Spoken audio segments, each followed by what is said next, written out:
Hi, my name is Untitled, and here's my review of Double Fine's turn-based strategy game, Massive Chalice, for the Xbox One. Now, Double Fine did one of my favourite games, which was Brutal Legend, so I was quite intrigued on this Game of Thrones stroke XCOM release, which has only come out about now. It's been about 3 or 4 months, but it's still quite cheap on the Xbox website as far as I'm aware of. Basically, you are a nameless immortal entity watching over a small but vibrant fantasy kingdom. Now, this kingdom is actually under attack by a monstrous race known as the Challice, and you get help from this and guidance from this basically a massive chalice. Now, this massive chalice has like a silhouette on either side of it, or almost like 2 faces. And this enormous cup has almost like 2 guides or personalities which help provide energy and help provide you some support as you go throughout the game. The big thing about this game is the scale at which the campaign takes place. The scale of this campaign is about 300 years, and the reason why it's 300 years is it takes 300 years for the chalice to be fully charged, which it can then use this as to wipe out the whole of the condensant's attack. Now, trouble is with that, these 3 centuries, you have to maintain your borders, but you only have 5 heroes to do it with. Bummer. Now, with such a long time to span and to endure these sieges from the condensants, the roster of 5 heroes goes through quite a bit of changes. This game is basically built around the passage of time and the permadeath that comes with it.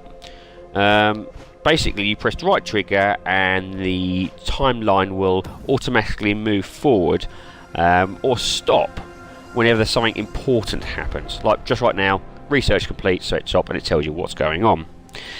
This game is very much a resource management challenge, and you have to ensure that you've got a big stock of healthy warriors coming up to replace those who grow old. And to do that, you need to build keeps, you need to build weapons, you need to build research quite a variety of little aspects of weapons, builds, armour, and even just like the actual special abilities. Now, the way this happens is very simple. Basically, you build a keep, anoint a monarch from your ranks, you choose a partner for them, and they start producing babies. Yeah, quite easy, you think. This is where it slightly goes a bit different. Each of your monarch has different traits. Now, the characters are never perfect, so some will inherit weaknesses both psychological and physical. And also, these characters at a young age will have more stamina, but less experience. Now, as they grow older, they'll lose this stamina, but gain more experience and more little perks. Now, basically, you have to kind of manage. Eventually, your best heroes kind of need to be retired, either on a throne or to sire a new generation, or basically a scribe to help show their experience to all the other members. Trouble is, once this character has been placed in a role, that's it. They're tied. They can't do anything until death. So it's kind of a bit of a challenge. It's tempting to keep your best reliable fighter on the battlefield into their 60s, but this means a younger fighter isn't getting any experience or levelling up. It also means when you do get retired, whether role you place your senior asset will be short-lived. All that experience and those even more powerful family relics will go to waste if they die within a few years of being appointed into an influential position, or even worse, pass away without an heir. Ouch. So it basically comes into micromanaging your almost what is going to happen against what you can get away with. At some point there's going to be an attack, but if you have all your best fighters on the front, you're going to end up in the next wave with no experience, limited fighters, and basically the next battle it will be worse for you. What is good about this, though, you can use your fighters to breed new interesting combinations. Also, one of the things you have to do about this is that you have to research a lot. And the trouble with researching is it takes a hell of a lot of time. Nothing here, as you can see, is short-lived. It's in years. There are 3 core classes for this game. Hunters, which are long-range archers, Caberjacks, which are tank-like class with a handheld battering ram, and Alchemists, which lob exploding flasks and use their spike launching device as melee weapons. It seems limited, but in practice anything but. Also, if you compare off these guys for different classes, so you could end up raising soldiers with hybrid skills and new titles, such as Boom Strikers and Brutalists. Now, each of these classes has its own small skill tree, as you can see, which opens up with more experience as you go through the game, but it is limited to how old they are. Combat comes periodically. Basically, the candidates attack 2 of your territories simultaneously. Now, each mission offers a perk, such as like a reduction or new warrior. However, you can only ever defend 1 territory, and each territory can only suffer 3 successful attacks before it falls to the enemy and it is lost permanently.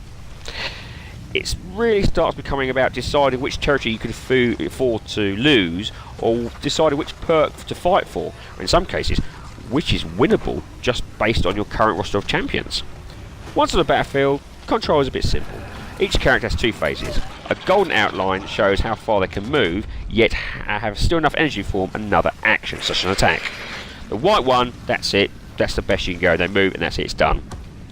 Now the candidates have their own types of enemies. You have blue phantasms, which attack, but make lose your character's XP and their health.